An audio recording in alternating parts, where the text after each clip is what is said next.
The Upward Look for March 21st. The reading is entitled Religion in the Home. Train up a child in the way he should go, and when he is old, he will not depart from it. Proverbs 22:6. The educational influences of the home life are a decided power for good or for ill.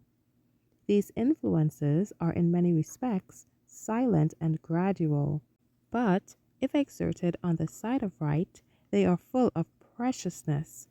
Christ came to this world to be our pattern, to show by precept and example the characters all must have who compose the family of God. He came to bless and save the human race and to raise men and women to be sons and daughters of God.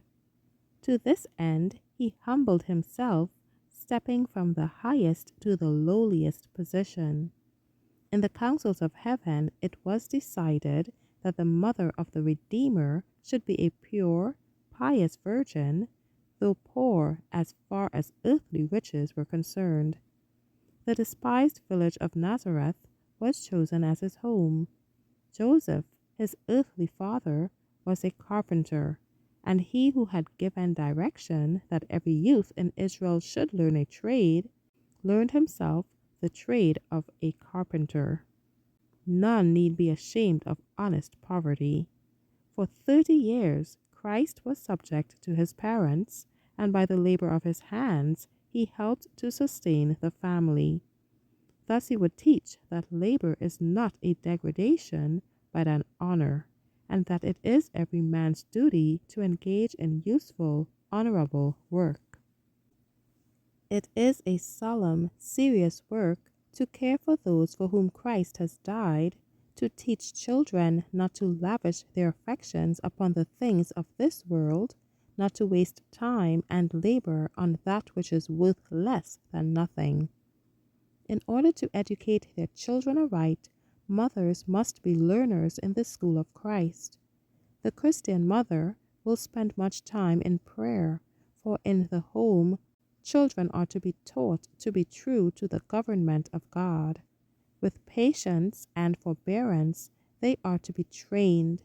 Scolding and passionate reproof will never work reforms. Fathers and mothers commit a grievous sin when they educate their children to give way to a temper by giving way to temper themselves and by training them according to wrong methods. Children are to be disciplined in a way that will enable them to take their place in the family of heaven. A true mother's heart of sympathy goes out with all with whom she comes in contact. With a determined effort, she seeks to turn wayward souls to Christ. In his strength, she is enabled to do much, and those who have no children have responsibilities to bear. In most cases, they may receive to their homes children who are orphaned and homeless. These they may train for Christ's sake to practice those virtues so much needed in the world.